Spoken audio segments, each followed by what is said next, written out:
Let's talk about that Monday night game, buddy. Ooh. Well, by the way, my pick'ems this week, I'm pretty sure I had a losing record. It was pretty damn terrible, but that was a really good game on Monday night. Duval. I've got a theory here on how you know if your head coach is going to be good, Tom. Want to hear it? Is he cringy as hell? And then he's got to have an awkward opening press conference. Liam Cohen, awkward press conference. Jags are good. Nick Sirianni, awkward opening press conference. Eagles win a Super Bowl. Dan Campbell, awkward opening press conference. Lions saved. Jonathan Gannon was pretty awkward. In his press conference, or was it just in the weird little BTS things? I honestly don't even remember his press conference. I don't think his.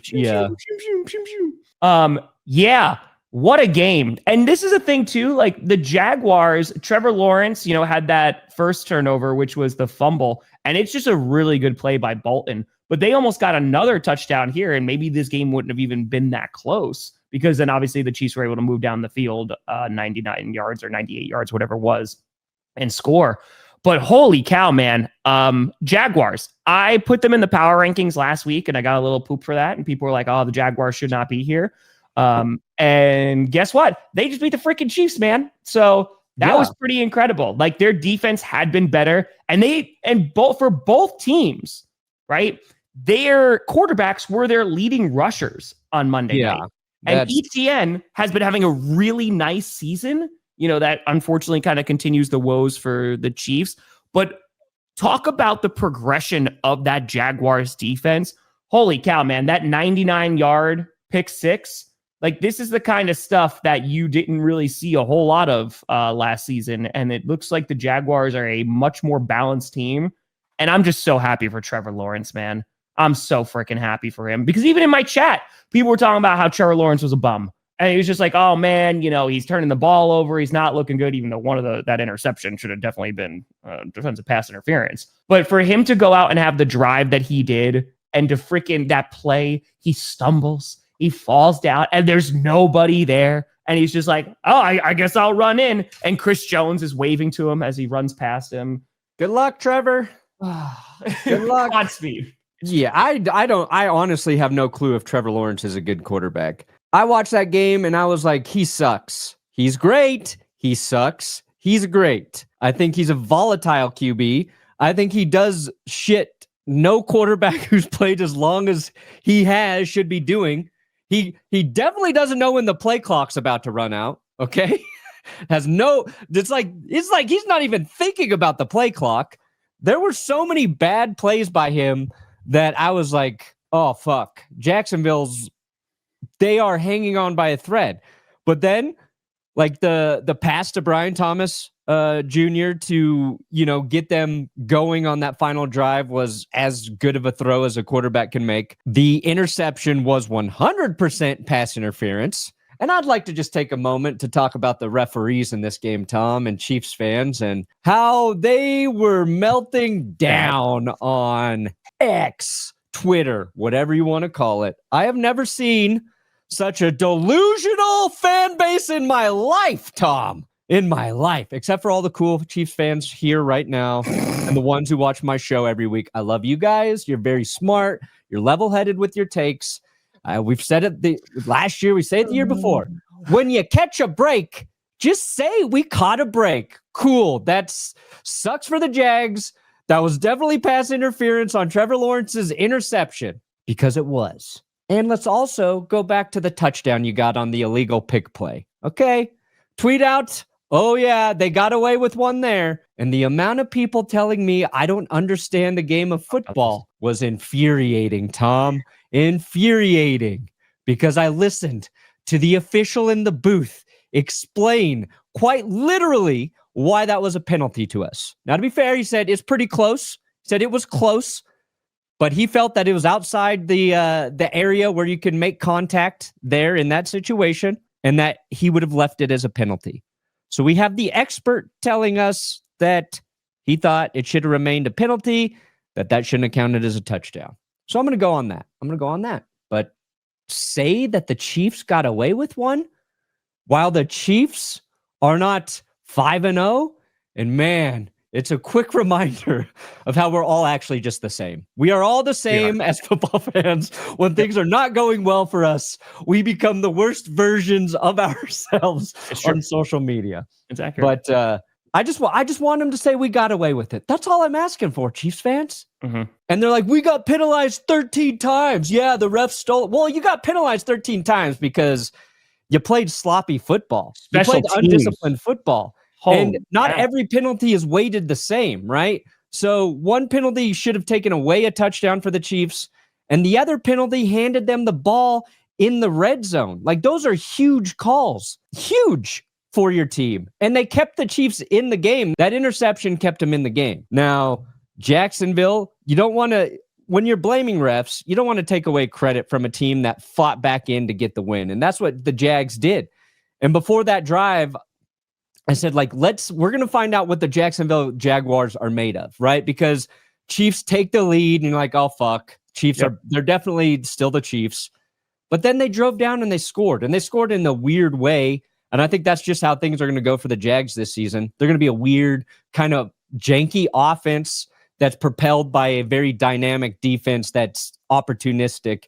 And I think the Chiefs will be okay. I feel better that they lost, but I don't think you can be high enough on Jacksonville right now, because when they needed a game-winning drive, they got it. And I think we need to give Trevor Lawrence time with Liam Cohen to see if he can clean up those little mistakes that are costing him through the course of the season. All right, that was long. I apologize, but no, you're good. I've been waiting since Monday night to talk about those fucking referees and Chiefs fans. And it's also, and Andrew, they currently earn the number one seed because they've beaten enough teams. It doesn't matter if they're playing bad NFL teams or not. And who would have thought that two of the best teams in the AFC are the Jaguars and the Colts heading into week 6? What a time to be alive. I will say the Colts are playing some of the most consistent football over the first 5 weeks in the NFL. The Colts on every level. Their defense is solid. Their offense is solid. Special teams, that's kind of a question now because they got to bring in a new kicker. So in terms of the Jaguars, there's a couple things that stood out, right? The run game really wasn't doing anything on Monday for either team, but that's kind of been the story of the Chiefs. Pacheco has been running the ball better, the past 2 weeks, but in terms of the Jaguars, that last drive, there were some throws that Trevor Lawrence made, which were incredible. Travis Hunter, we've been waiting for him to have a breakout performance, right? He had some catches in this game, which were outstanding, and is like, oh, that's why you drafted this guy here, right? And I know that they were playing him on defense a bit too. And it does feel like you mentioned about Trevor Lawrence and Liam Cohen needing to figure it out together. The Jaguars also need to figure out how they're going to utilize Travis Hunter, right? And I think at some point they are just going to have to make a decision. They also need additional wide receivers. So these stats are like nothing crazy, but had some really clutch freaking catches, especially on that final drive. And Lawrence, man, like, this is why, he's getting paid $55 million. Like, he kind of showed it on that last drive. That's why you're paying him that kind of money. And while he hasn't been the most consistent QB, when it mattered, man, he drove down the field and got him the win. And I completely agree with you that with a new head coach, with a new scheme, I'm curious to see how this offense specifically is going to develop over time throughout this season, because their defense has definitely taken some major steps from last year, and they just seem like a balanced team right now. Yeah, I think Jacksonville, like you're talking about Travis Hunter, they finally got a few Travis Hunter type plays out of him on offense. That deep ball with that incredible grab. And then there was one where they threw it to him short and he just shook a couple of Chiefs defenders and was able to run for a first down. And like with Trevor Lawrence, there was a play, it kind of got lost because he threw a very nice touchdown pass 1 or 2 plays later. It was an incredible throw. Before that, he's rolling to his left, and the Jags are in the red zone, and he's got Travis Etienne right there to dump it off. And he instead elects to try and throw it to a covered Jags receiver in the end zone and put the ball in a place where it could have been picked off or turned over. I was like, why the fuck didn't he throw it to Etienne there? And then I heard Troy Aikman say the same thing. I'm like, those are the little things like Lawrence needs to just do automatically, right? And it's if you see him progress through the season and just eliminate the silly mistakes, he's got the physical tools to be a very good quarterback. And to his credit, he's been with Urban Meyer, Doug Peterson, and now, Liam Cohen. And I think maybe, even though it's his 5th year or whatever, like he deserves a little time to develop with the good coach, with the right coach. And I think the Jags offense will click. And when it does, they're a dangerous team because they lead the league in turnovers. Devin Lloyd leads the league in interceptions right now. If you're the Chiefs, like, you can't have Mahomes as your leading rusher. You can't. I don't care. They just got to figure out who's going to have the better day, Pacheco or Hunt. And they need to establish the run a little bit more. And I know that's a weird thing to say for the Chiefs because it's hard to take the ball out of Mahomes' hands, right? You trust him to give you the best chance to succeed on any given play. But I think if they can just run it more effectively, it will help them.